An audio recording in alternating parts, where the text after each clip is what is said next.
अगर इस काम को आपने फौरन कर दिया होता तो जाहिर सी बात है फांसी कब की हो चुकी होती।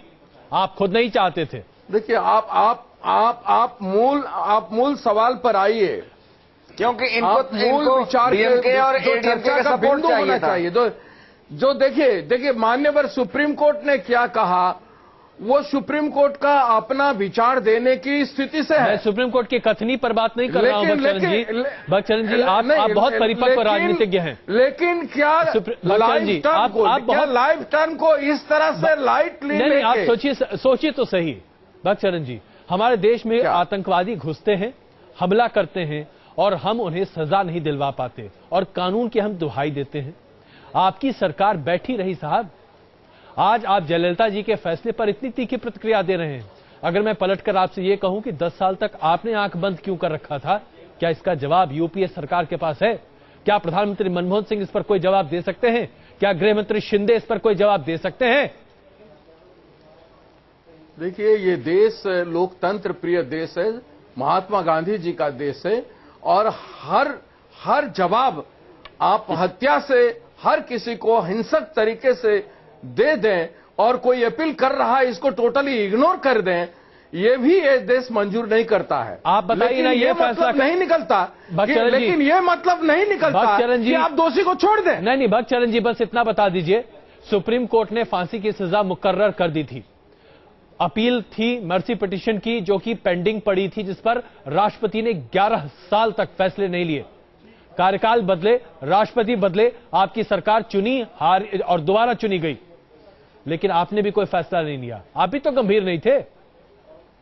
देखिए, आप गंभीर नहीं थे। धर्म संकट की बात होता है, सपोर्ट के बारे में इसमें एक धर्म संकट की बात होता है। एक राष्ट्रपति के लिए कौन सा धर्म संकट? क्या राष्ट्रपति जी को यह तय करने में इतना वक्त करना कि भक्तचरण जी, क्या 11 साल लग जाते हैं यह तय करने में कि फला आदमी को आपको मर्सी पिटीशन देना चाहिए या नहीं देना चाहिए? देखिए, जब न्याय करना हो कि प्राइम मिनिस्टर की हत्यारों की पुष्टि करना और उनको दंड विधान करना, उसके साथ साथ फांसी के अपील के खिलाफ न्याय देना, अपील के बारे में न्याय देना, ये धर्म संकट की स्थिति है।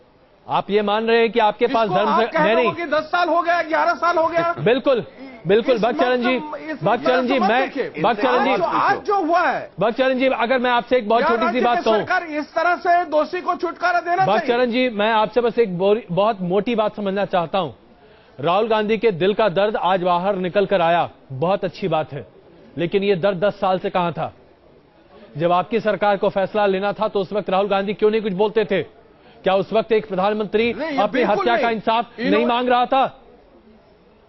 नहीं, आपको लग रहा होगा उनका दिल का दर्द जैसे, लेकिन हमें नहीं लगता है कि उनका दिल का दर्द है। ये एक वैधानिक प्रश्न है। जिस देश में प्रधानमंत्री को न्याय नहीं मिलता है और प्रधानमंत्री के हत्यारों को दंड नहीं मिलता है, तो इस देश में साधारण लोगों को क्या न्याय मिलेगा? तो यही सवाल राज्य के संविधान बिल्कुल यही मिला था भाई। सरकार है, इस तरह से व्यवहार करना चाहिए।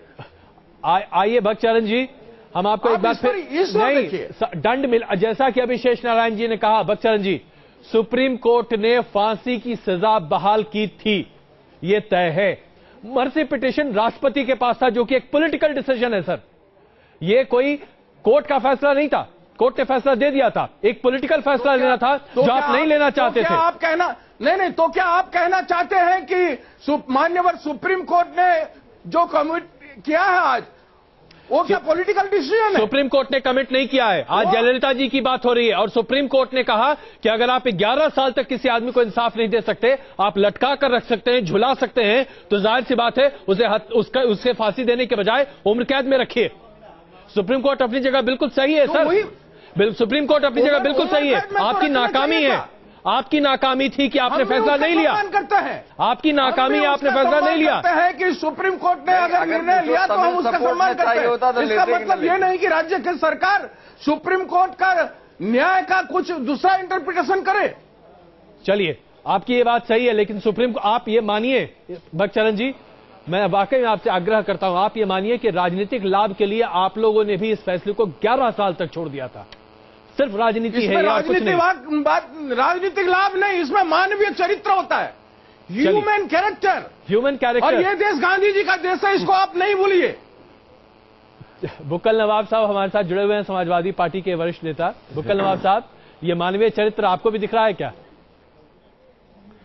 अजय जी, जितनी भी जो भी आप बात कह रहे हैं बिल्कुल 100% सही है कि जब 11 साल से वहां को सुप्रीम कोर्ट ऑर्डर कर चुका, आदेश दे चुका है, तो ये राष्ट्रपति के पास इस तरीके से उसको रखे रहना, और इनकी 9 साल से जो है सरकार है, और उस सरकार में इन्होंने कोई उसकी सुध नहीं ली। जब चाहते तो फांसी के तख्ते पर चढ़ा सकते थे। ये मुद्दा आज आता ही नहीं, आज ये बात होती नहीं, ये जो चर्चा हो रही नहीं होती। लेकिन इन्हें सिर्फ पॉलिटिकल इशू के हिसाब से इन्होंने इसके ऊपर कोई भी एक्शन नहीं लिया, और ये सिर्फ इसको भुनाना चाहते थे, उसको कैश करना चाहते थे। और अगर सुप्रीम कोर्ट ने न्यायपालिका जो भी फैसला लेती है हम उसका सम्मान करते हैं जी, और न्यायपालिका ने जो भी फैसला किया है वो सही किया है कि 11 साल आप रखे रहे। अच्छा, बुक्कल नवाब साहब, बुक्कल नवाब साहब, क्या समाजवादी पार्टी जयललिता जी, बहुत अच्छी बात, बुक्कल नवाब साहब, क्या समाजवादी पार्टी जयललिता जी के इस पहल का स्वागत करती है, जिसमें उन्होंने कहा कि जो 7 दोषी और आरोपी हैं उन तमाम लोगों को बाइज्जत बरी कर दिया जाए? ये असेंबली का फैसला है, 3 दिन तक अगर इस पर केंद्र सरकार फैसला न करे तो फिर असेंबली खुद ही स्वतः उन सभी लोगों को रिहा कर देगी।